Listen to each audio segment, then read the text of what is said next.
행실 부부는 마지막까지도 정말 짜증이 나네요. 짜증나고 꼴보기 싫은 걸로는 역대 3위 안에 드는 부부가 이 부부가 아닌가 싶습니다. 일단 행실 부부는 두 사람 다 이혼하기로 결정을 했습니다. 놀랍죠? 남편은 몰라도 내 애를 접해도 사랑한다던, 내 등골을 다 빼먹어도 포기를 못하겠다던, 바람을 쳐펴대고 유흥을 밥 먹듯이 다녀도 남편을 놓지 못하던 아내가 이혼을 하기로 결정을 한 겁니다. 뭔가 찜찜하죠? 저는 둘이 이혼한다고 하니까 더 열이 받더라고요. 그 이유는 뒤에서 말씀드리도록 하고, 나머지 부부들의 결과를 보자면 잔소리 부부는 이혼을 하지 않기로 했습니다. 뭐 당연하죠. 이 부부도 별로 응원은 안 되는 게 방송이 나가는 중에도 인스타로 본인들 펜션 홍보하고 난리 법석들을 했더라고요. 리와인드 부부도 이혼을 하지 않기로 했습니다. 이 부부도 당연하죠. 방송을 나가는 중에도 방송 빨 좀 받아보려고 둘이 라이브 방송을 하고 법석들을 떨었는데 이혼을 하겠습니까? 남편이 아주 메소드 연기 1인자던데 괜히 이혼한다고 방송을 나와서 사람들 혈압 올리지 말고 연기자 준비나 해봐요. 사이코 연기는 최민식보다 잘하더만. 아무튼 행실 부부는 심리 생리 검사부터가 레전드였는데 시작은 나름 훈훈했습니다. 대놓고 공사 치러 요구한 남편의 혼인신고를 받아들인 걸 후회하지 않냐는 질문에 아내는 당연하게도 후회 안 한다고 답변을 했고 진실이 나왔습니다. 딸을 좁혀도 사랑하는 여잔데 후회가 있을 리가 있나요?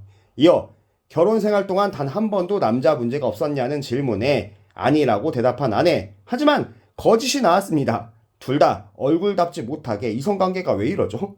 가지가지하네요 정말. 아내는 결혼 생활 동안 남자 문제가 있었다는 거죠. 남편의 입에서 밝혀진 새로운 사실. 아내는 유부녀라는 인간이 소개팅 앱이나 쳐 깔고 활동까지 했었다는 사실이 밝혀지는데 아내는 그래서 그런가? 남자들이랑 소개팅 앱으로 대한 게 찔려서 이런 결과가 나온 건가? 싶더랍니다. 대화만 했겠어요? 안 걸려서 그렇지. 저런 거 하는 인간들끼리 안 만나고 배겨. 제가 뭘 했어요? 이 부분은 그 나물의 그 밥 그냥 수준비달들이라니까요. 그리고 남편의 심리생리 검사 결과 외도녀와 관계를 했냐는 질문에 아니라는 남편. 술 먹고 뻗어가지고 쳐 자느라고 뭐 해보지도 못했답니다. 결과는 진실. 이것도 제가 뭘 했습니까? 남편 혼자 바람둥이 호소인인 거지 20대 여자가 못하러 저런 덩어리랑 자준답니까? 혼자 생쇼한 거지.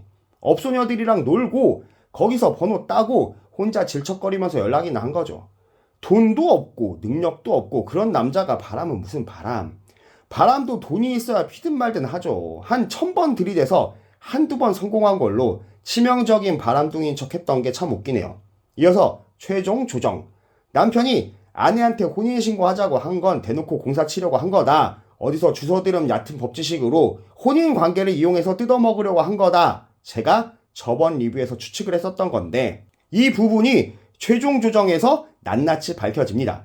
남편은 판사 출신이랑 김앤장 변호사 앞에서 법지식을 뽐내는데 저 양반이 어디 사자들한테 주워들은 걸로 법조인들 앞에서 주름을 잡더라고요.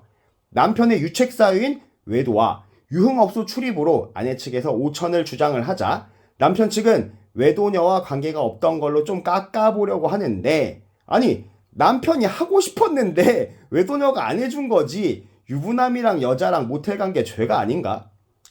저는 남편이 뭐 하고 싶었다고 말은 안 했습니다. 안 했어요. 그리고는 유흥업소를 간 건 여가 시간을 보낸 것뿐이라 바람이 아니라는 남편. 이래서 사람이 배워야 돼요. 남편 측 변호사도 그건 아니라고 헛소리 좀 하지 말랍니다. 이어서 그놈의 모텔 와인 사건을 들이대면서 아내의 행실을 들먹거리는 남편. 짧은 혀로 조목조목 판사들 앞에서 판사놀이, 변호사들 앞에서 변호사 놀이를 하는 남편인데 저거 법정이었으면 입도 못 대는 건데 판사 출신 조정장님이 참 답답했겠어요. 외도 문제는 남편이 할 말이 없죠. 화두는 다음 문제인 자녀 갱 문제로 넘어갑니다. 아까도 말했지만 사람은 배워야 됩니다. 남편은 내가 셋째 딸한테 당한 게 있고 내가 법적인 아빠인데 내가 갱을 할 때 아내가 갱을 방관해서 벌어진 일이니 아내한테 오히려 위자료 3천만 원 내놓으랍니다. 이거 봐. 혼인신고를 하니까 이런 일이 벌어지지. 아빠가 패스니까 훈육이고 그걸 중재 못한 엄마도 잘못이 있대잖아. 법적인 딸한테 내가 고통을 받았다는 거잖아. 저 남자에게 혼인신고는 부부라는 이름으로 악행을 저지르고 지 맘대로 살 방패였을 뿐이에요. 그리고 명의도용. 이 인간 이 소리 할 줄 알았다. 휴대폰 개통할 적에 대리점 직원이랑 아내랑 통화를 했다. 그래서 법적으로 나는 문제가 없답니다. 이거 봐. 등쳐 먹으려고 혼인신고한 것 같다니까.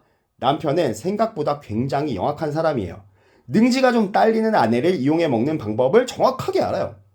휴대폰 개통에 대해 허락을 한 것뿐이다. 소액 결제는 허락한 적이 없다며 아내 측이 반박을 하자, 나? 아내 앞에서도 소액 결제한 적 있다. 국밥집에서도 소액 결제해서 같이 먹었다. 나 어디 가서 먹었다. 다 기억을 하고 있는 남편인데 이 사람 영악하다니까요. 아내는 제대로 뒤통수를 쳐맞은 거예요.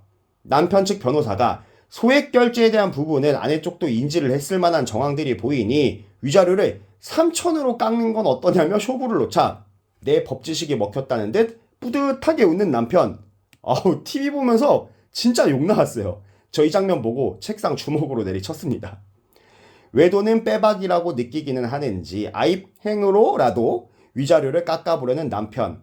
애가 나한테 물을 먼저 뿌렸으니까 그것도 행위다. 나도 소송 걸려면 걸 수 있다. 라면서 또 법지식을 뽐내는 남편. 애한테 물 맞아서 열받아서 팬 거니까 쌍방이랍니다. 진짜 어디서 사람 같지도 않은 소리를 하고 있어. 진짜 화난다. 이 장면에선 점잖은 조정장도 화를 내더라고요. 남편은 5천에서 3천으로 깎았지만 더 깎아보고 싶은지 위자료로 한 2,500 정도는 줄 수 있답니다. 2,500은 있고요. 아무튼 이 부분에서 아내도 빡이 쳤는지 3천 그대로 내놓으랍니다. 3천도 적지 바보야. 결국 2,500으로 합의를 보낸 두 사람입니다. 이어서 재산 분할. 재산도 없는 두 사람인데 의미가 있긴 하나 싶은데 그냥 빚잔치나 하는 거죠. 마누라 등쳐서 폰 팔아먹고 소액 결제한 거 800, 예식장비 띵깐 거 700, 유흥비랑 시댁에 돈 슈킹한 거 200, 도합 1700, 갚으라는 아내인데 남편은 부부끼리 돈 빌린 건 문제가 없고 가족을 위해서 돈을 썼다며 700 정도 준답니다. 어림도 없지. 아내 쪽은 헛소리 말고 다 내놓으라는데 남편은 웨딩 비용은 결혼은 같이 한 거니까 반반이라면서 당당합니다. 웨딩 비용은 차용증이 있으니까 다 받아낼 수 있을 거고 소액 결제는 빼박이고 시동생 이사비니 뭐니 시댁에 들어간 돈도 있으니 그것도 다 걸고 넘어질 수 있다고 아내 측 변호사가 말을 하니까 나한테 입금한 내역도 없으니까 민사 걸라면 걸라는 남편. 이분 사람 맞으시죠? 법지식을 자랑하며 나는 가족을 위해 썼으니 800 이상은 못 준다는 남편. 참다 못해 돈도 없으면서 그만 좀 깎으라는 조정장. 1000으로 쇼부를 봅니다. 위자료 2,500에 채무금액 1,000만원 변제로 길고 긴 조정은 마무리가 됩니다. 이만하면 아내한테 슈킹한 돈으로 어찌어찌 버티면서 돈을 안 주고 뻐기면서 지낼 수 있을 것 같다고 생각한 듯한 남편은 이혼을 선택. 이혼할 생각은 없었던 것 같은데 남편이 이혼한다고 하자 오기로 이혼을 선택한 듯한 아내. 둘은 이혼하기로 결정은 합니다. 이어지는 부부의 인터뷰. 법지질하게 존나게 찾아대면서 위자료를 급나게 깎아대더니 고생 많았고 미안했다. 2번 다신 나 같은 놈 만나지 마. 라는 남편. 마음이 아프고 아리고 조정 결과가 잘 됐으면 좋았겠다. 나는 남편이 내 인생의 마지막 동반자라고 생각했다. 내 마음을 알아줬으면 좋겠다. 하는 아내. 죄송하지만 가지가지 하십니다. 두 사람은 현실 이혼은 안 할 것 같아요. 그냥 쫀심 싸움, 기싸움으로 이혼한다고 해놓고 이혼 안 하겠죠. 이래서 이혼한다는 소리를 듣고도 시원하지가 않고 열만 받더라고요. 주작티가 너무 나고 연기하는 게 너무 티나는 리와인드 부부 남편 완현씨는 수고 많이 하셨고 아내도 같이 알바 뛰느라고 애썼습니다. 잔소리 부부도 괜히 펜션 홍보하느라 전파 낭비하지 마시고 펜션이나 잘 운영하세요. 영상 재밌게 보셨다면 좋아요와 구독 그리고 하이도 좀 눌러주세요. 감사합니다.